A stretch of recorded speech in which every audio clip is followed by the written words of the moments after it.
What is going on, guys? It's been a little while since I've been able to post a video. I've been kind of busy with just real life stuff going on, and I haven't been able to get on Cubecraft as much as I wanted to make content for you guys, but I'm back. And on today's video, we're going to cover 12 tips that I learned throughout different phases of playing Skyblock that hopefully if you watch the video they'll help you guys too. So before we get into it, I'd love it if you guys would go ahead and subscribe and like the video if you happen to like it. It helps me out a lot. You guys have been giving me really great feedback from all the videos that I've posted up to this point, and so I really appreciate it. And another thing I'd like you guys to think about and let me know, I've been thinking about starting a new island just from scratch and doing a bit of a Let's Play style video series, just so you guys can kind of play along with me or just watch kind of how we play from the very beginning on the island. So if that's something that sounds interesting to you, leave a comment below, let me know, and we'll make it happen. So let's go ahead and jump into the tips, starting with tip number 1.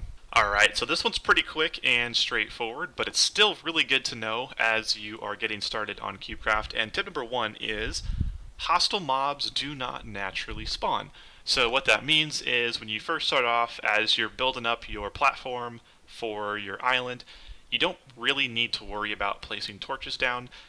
We have torches here just because it helps make it look better when it's actually dark in the world, but you do not have to worry about hostile mobs spawning. There's not a distance away from your island that they spawn or anything crazy like that. They only spawn from spawners, so if you don't want to light things up, you don't have to. It won't cause you any problems. Alright, tip number 2 is one that I know all of you will experience at one point or another. I was trying for as long as I could to avoid it, but it eventually was inevitable, as is always the case when playing on Skyblock. And that's a breakdown on what you lose when you die. So I'm actually going to demonstrate this for you guys. You guys will see, for the sake of YouTube and for your education, what happens when you die on Cubecraft's Skyblock server. So I'm going to go ahead and jump off here. And what's going to happen is you'll notice I didn't lose any items, so all of my items are still in my inventory. I don't have to worry about that. And then you can see in the upper left, you lose 10% of your coins and 20% of your experience. So what that means is, as you're saving up coins to buy something, you need to be more and more careful about dying. If you don't have any coins on you and you don't have very many experience levels on you, it really isn't that big of a deal. Some Skyblock servers, right, you lose your whole inventory when you fall into the void. Not the case on Skyblock. Alright, tip number 3 is if you have a reason to, you can use nether spawners in the overworld. So if you want to build a gold farm or a wither skeleton farm or something like that in the overworld, you can use the spawners in the overworld. They will spawn pigmen, they will spawn the other guys. There are certain quests that require you to kill pigmen in the nether, things like that. You actually have to do that. You actually have to kill them in the nether. But if you want to, if you have a reason to, your spawners from the nether will work in the overworld. Alright, for tip number 4, we're coming way down here to the bottom. We're almost at the bottom of the world in terms of Y level. I think there's maybe only 10 or 15 blocks further down that I could go. But enough of that, let's get to the actual tip. Tip number 4 is that the Y distance between you and your spawners does not matter. So in this case, we're down at the bottom of the droppers for creepers and pigs, and you can't really see it because they're too far away, but those spawners that the creepers are coming from are probably 150 blocks or so up in the air. In normal Minecraft, right, it's the X and Y distance that can dictate whether or not the spawner works, right? If you're too far away from it, it doesn't work. In Cubecraft, you have to be within about 30 or so blocks from the X or Z perspective, but Y does not matter. You can be as far below or above your spawners as you want to be, and they will still work. Tip number 5 is that when you get them, quartz generators are some of the best sources of experience outside of killing some type of mob for the experience. You get them from the Nether Islands. There's some on each island that you can dig up. You get them for completing quests, and that's pretty much the main source until you get far enough in the Nether where you can buy them. In the case of this row here, we've got 61 of these that we've gathered over the course of playing here, and let's see from these 61, when I just go through and mine them all once, what that experience looks like.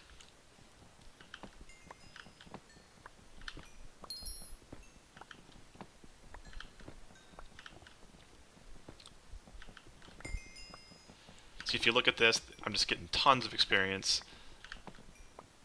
Already up to level 25. There's probably some nodes on the other side, or some little orbs of experience. I won't mind this whole thing, we'll just take a quick look at the numbers afterwards. Oh, it's kind of laggy tonight. Let's see what we got. Alright, so we mined less than half of it, and we already got to level 36. So crazy fast experience. These things regenerate without a boost every 3 hours, so over the course of a day you can harvest this a few times. Tons of experience with little to no effort. Alright, tip number 6 is a pretty easy one, but I know the first time I tried it, it was a little bit nerve-wracking, I wasn't sure what I was doing, and that is, you can move the Skyblock shops anywhere you want to make your life easier. So, as you can see, I've got 3 of these guys down here, and every time you unlock a new island, you get a new one of these guys. I don't believe you can move them from the Nether into the overworld. That doesn't work, but in this case, these are all overworld drops, and this is where the drops go for our creepers and our pigs, and it's just way easier to have a couple of these guys down here so I don't have to walk very far to sell the items in my inventory. So all you got to do is click on them, or whatever your mode of clicking is to access the shop on your device, and we'll go ahead and click dismantle. It'll give you a little tooltip on what that means. You hit dismantle. The next time you want to place them down, you'll just right-click again on the ground where you want him to go and place the shop, and boom, there he is. And then you can put them wherever you want to. So in this case, I've got 3 of them down here. Makes the life a lot easier, and hopefully that helps you too. So tip number 7 is taking us back to farming, and it's about melons. So melons are crops you can grow that give you a good amount of income. I personally am a much bigger fan of building pig droppers and then creeper droppers. They give you way more money, but if you're bored and you don't want to just AFK all day long, you can use melons for income. Now the tip is, if you do end up going that route, you want to make sure you use a tool, an axe is usually best, that has silk touch on it. And the reason is that silk touched melons, or aka melon blocks like this, will give you much more money, or many more coins, than if you break them the traditional way. So you can see here, I got 5 individual melon slices versus 1 melon. If we open up the shop here and go to sell them, let's see, the melon, right, I have 1, it sells for 1980, almost 2,000 coins. And if we try and go and sell the watermelon slices, you can see here 5 of them, which was actually a pretty good drop from just breaking 1, sometimes you only get 3, are just a little over half that. So you can basically double your money if you just use a silk touch tool to harvest your melons. Alright, only a couple more left, guys. Stay with me. I promise these will be good ones. So tip number 8 is the fastest way for you to sell your drops from a grinder is to actually break the chests. So that's why I have the shops down here. If you're playing on Bedrock Edition, you can't do the handy little trick that Java has, where you can take an item and shift-click as much as will fill your inventory into your inventory. You literally have to sit here and shift-click, or whatever, shift-tap, whatever you're playing on, all the items into your inventory, and it's super slow, right? Well, instead of doing that, what you can do is just break the chests and the items will drop and you can pick them up. Now you don't want to break all the chests, A, it'll lag too much, and B, there is a limit to how many items can be on the ground before Cubecraft just starts deleting them and you lose out on them altogether. But what you can do is break a couple chests at a time. I usually just do 2 to keep it safe and not create too much lag for myself, but so I'll break all those chests, right? And I just stand here and sell pork chops and my inventory fills right back up. I sell pork chops, inventory fills right back up, and finish it, right? I just sold almost 6,000 pork chops for, call it 2 million coins, with little to no work, and then once you're done, right, you just come over here, and you place your chests back, stuff starts flowing in, and you reset. So, in a couple of minutes, you can clear through all these chests, put them back, and let the drops keep flowing. So that's the quickest way for you to sell massive amounts of items in Cubecraft at this point. Alright, so tip number 9 is about killing magma creams or slimes. Man, froze for a second there. So what you can do is you can use Cactus actually in water to kill both of those mobs if you want to. This is certainly not the most elegant design. It's also slightly broken currently, as you can see over there. But you can create basically a wall of cactus and use water to push slimes into it. They'll take damage, continue splitting until they ultimately die. And the same thing works for magma cubes. And on the magma cubes, there's actually also a quest, and you can actually use this method to complete the quest for killing X amount of magma cubes. I forget exactly what it is. But basically you can do this, and then you can actually line the front and little holes in between the cacti with hoppers, and you can actually collect drops from this thing. So if you come down here, you can see there's slime balls, some magma cream in here. You can't actually sell magma cream, so it's not really great for that, but you can sell slime balls. They don't sell for a ton of coins, but if you want to make a slime farm, you can do it this way. It's super cheap, super easy, and you can kill them pretty quickly. Tip number 10 is all about getting that XP from killing mobs. So one of the things you'll want to do if you want to build an XP farm where you can kill mobs, so zombies, skeletons, pigmen, whatever, in order to get XP or experience, don't do it with low-level spawners or like level 1 spawners that you buy from the shop if you can help it.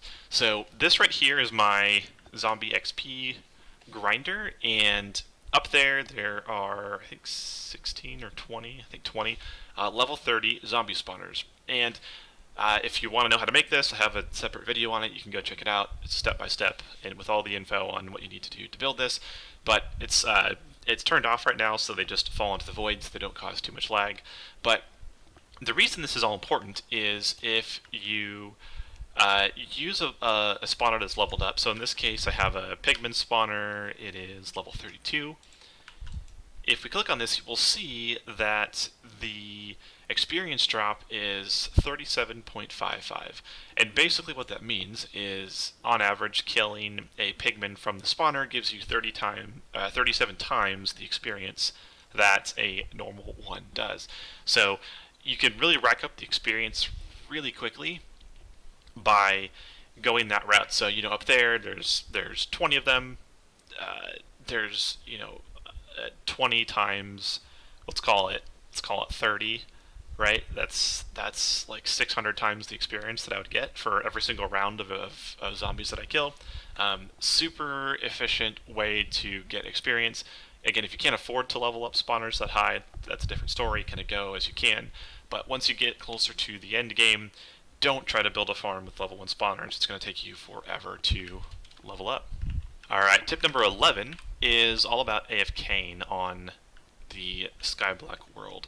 So, as you probably know, one of the ways to get money is to AFK with a grinder and just let the drops pile up and then sell them. On a lot of servers, you can build little AFK machines where you move around in a circle with water, and it sort of makes the server think you're playing, and so you can kind of stay on perpetually. On Cubecraft, they have a built-in mechanism on the server that I think is roughly every 3 to 4 hours, it will reset and kick you out and force you to rejoin your world, so you can't just AFK forever and sort of cheat the system that way. So just know that you can't AFK perpetually, and if you do it, just set up your game, whether you're on a computer, Xbox, phone, whatever, and just check back every so often. Make sure you are still in the game. You can leave your world to go back to the main hub, come back, and sort of reset the timer that way. But it's a way that you can kind of keep checking in on your game and not get kicked. But eventually you will get kicked, and so if you check a couple times a day, you can get a full day's worth of AFKing in. You cannot just turn on your computer or whatever device you use and AFK and then come back at night and have everything set up for you. Alright, are you ready for tip number 12? So for this one, we're in the Nether, and one of the things that you will probably notice over here, actually, this is the remnants of our glowstone farm. So you need to collect glowstone in order to progress in the Nether. It's super painful, it takes forever, you can't really make it go a whole lot faster. It takes a long time. So if you are closer to the end game, one of the things you can do is, if you have the money, is build a witch dropper in the Nether. So as you can see, I've got some spawners up there. Again, if you want to know how to build this, I have a separate video on it. You can watch it.